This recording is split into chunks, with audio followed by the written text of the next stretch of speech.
Hello guys and welcome back to another video. Today we're going to be taking a look at a really old laptop. And this thing isn't just old, it's also really rare. I've never actually seen one of these before, and if you look up the model number online, there's nothing about it. You simply can't find anything about this particular laptop. It's apparently got Windows 98, so I think it's time we open up the package and see what we got. The laptop appears to have been shipped in a mailing bag because it actually includes what is likely the original laptop bag. Adding fragile tape to your packaging doesn't mean the post people are actually going to take care of it when they're handling it, as far as I know. It's a rather full bag. In the outer pocket there's the original power supply, a carrying strap, as well as a rubber band. Within the main compartment we're greeted with the user's manual, which has a copy of Microsoft Encarta 95 hidden inside.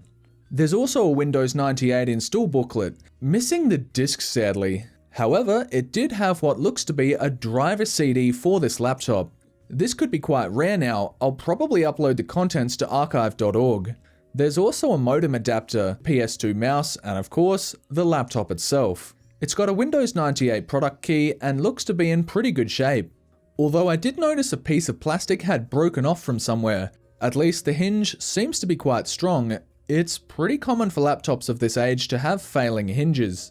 There's also a PC card which can give this laptop internet connectivity. The battery also appears to hold a charge, which is pretty remarkable for a 20-year-old laptop. Booting it up for the first time, we can see that this laptop has a 366 MHz Intel Celeron processor and 128 MB of RAM. Now that's a welcome sight. The Windows 98 startup screen. It just brings me so much joy seeing it.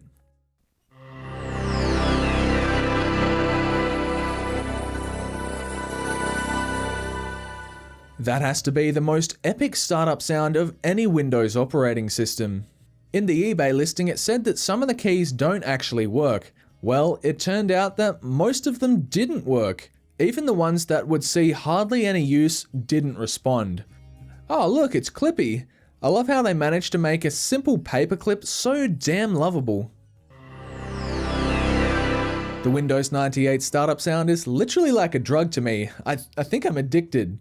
The 3D Maze screensaver also offered many hours of entertainment to me as a child. This one here shuffles your desktop around like some sort of abstract art installation. The display's resolution is 800 by 600 and can display 32-bit color. The fact that it has an ATI Rage LT Pro graphics processor is also quite neat. This laptop originally came from a public school in New South Wales. The school name is sadly etched into the lid of the laptop. Installed are several arcade games. I wasn't aware that F1 cars were filled with explosives. These are very faithful adaptations that were released as part of Microsoft's Return of Arcade game package back in 1996. I tried hooking the laptop up to the internet. Microsoft Internet Explorer can't seem to load anything, so I'll try another browser later in the video.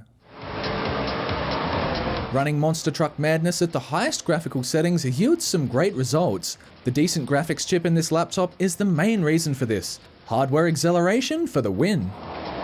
During the mid-2000s, Optima were actually Australia's largest computer manufacturer, according to their website. But now it's pretty well impossible to find any information about them at all. It's kind of sad to say that all that information has been lost. In 2008, they went into liquidation. I'm not exactly sure why, but it's probably got something to do with the fact they couldn't compete with the likes of Dell and HP in the business and education sector.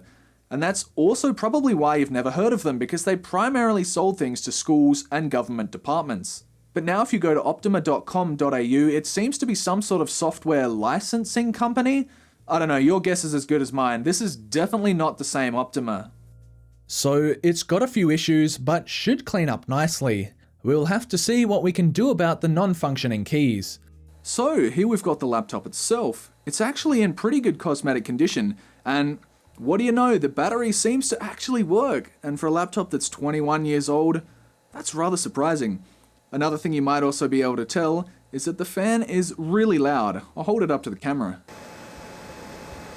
Yeah, so this isn't exactly a quiet laptop. But anyway, it seems to be pretty good at running some old 3D games, because it's actually got a good graphics processor.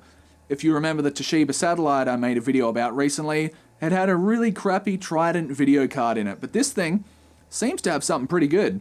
Anyway, I think it's time we take it apart and see if there's anything we can do about some of the keys that don't work. Disassembling this laptop will be a bit challenging as there are no guides or references online whatsoever. Although since it shares a pretty similar design language to most laptops of the early 2000s, I'm hoping that my past disassemblies will give me a good insight. The easily accessible hard drive is a 4.8GB IBM Travelstar which spins at a pretty slow 4200 RPM.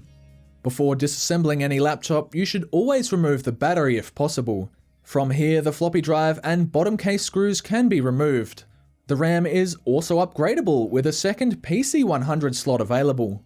Some of the screws didn't want to come out. This could mean that the nut on the other side had broken loose.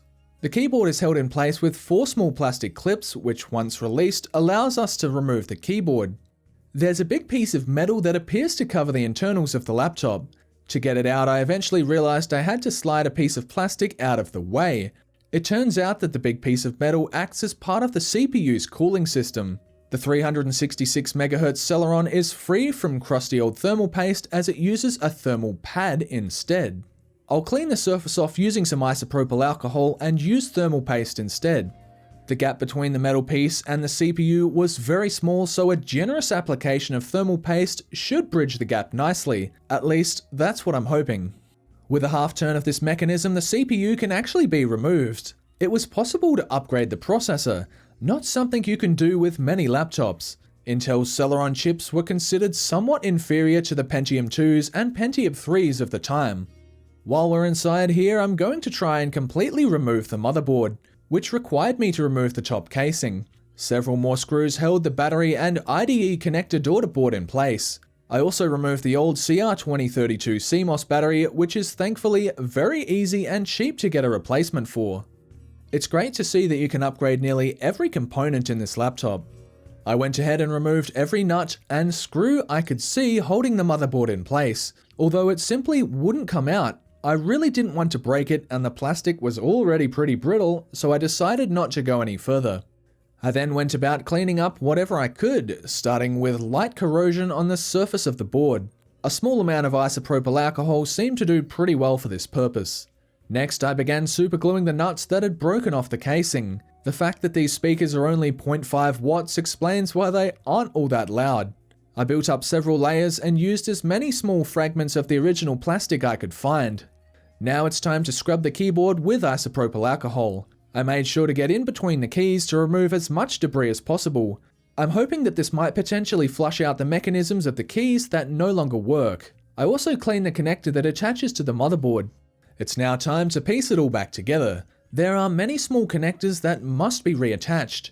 If you're taking apart one of these laptops, be sure to avoid ripping them out when you take off the top casing. I also made sure to apply some thread locker to the screws that hold the casing together.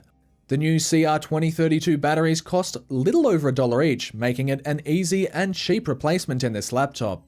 Something not so easy was getting the display cable cover back on, but after a fair amount of wiggling, I managed to get it done. Since we need to bridge a very small gap between the heatsink, I applied a generous amount of thermal paste. With the keyboard back in place, we could now give the casing a well-deserved cleaning. Starting things off, I'm using some eucalyptus oil on the top casing. As I always say, laptops can be very dirty, so be sure to clean them. Next, I gave the screen a gentle wipe with a damp paper towel, following it up with some lens cleaning solution and a microfiber cloth. I also went around and cleaned the other sides of the laptop. I don't see an easy way to remove the school name that's etched into the plastic, sadly. Now we've got this little Celeron powered laptop looking pretty darn clean. Does it still work after cleaning? I'm pleased to say that it does still turn on, although most of the keys still don't function. I have no idea where I could even possibly get a replacement for this. Yes, I did try calling both of the support numbers, however the lines are no longer connected. When it came to web browsing, I decided to get the most recent version of Mozilla Firefox that still supports Windows 98. I also had to switch networking cards as the one the laptop came with stopped working just before I filmed this clip. Ah yeah, we're actually connected to the internet. Unsurprisingly, next to no websites will actually load, but we are connected nonetheless. We are, however, able to narcissistically look ourselves up on Google Images. eBay was actually a site that was somewhat usable. Ooh, an electric fireplace, now that I like. Although the formatting is all sorts of wrong, it can display Apple's website.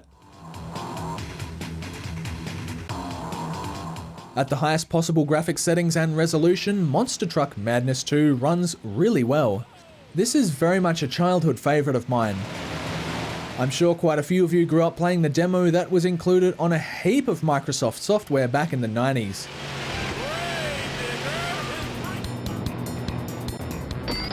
The game Hover, which was also a freebie on some Microsoft discs, runs very fluidly on this laptop. When it comes to DOS gaming, they look and scale fantastic on this display. The original Duke Nukem is what got me into DOS gaming back when I was young, about 16 years ago. And of course, to finish things off, how could we not end with a bit of art drawn in Microsoft Paint? This is truly a masterpiece.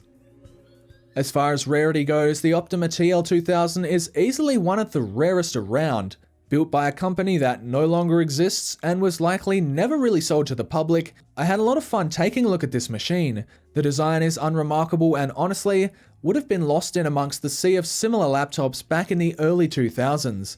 I will say the port selection is great, and I do love how much you can upgrade it. Hopefully one day I can find a replacement keyboard.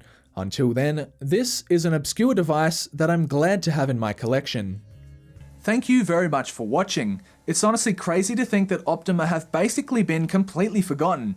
And honestly, before I started researching this video, I didn't know they existed either. And I'm really glad I got this laptop off of eBay.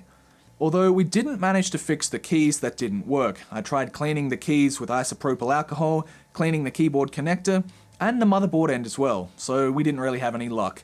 Anyway, this video isn't sponsored, although it was supposed to be sponsored, but the sponsor fell through. Anyway, I'd really appreciate it if you gave the video a like, and considered subscribing if you're not already subscribed.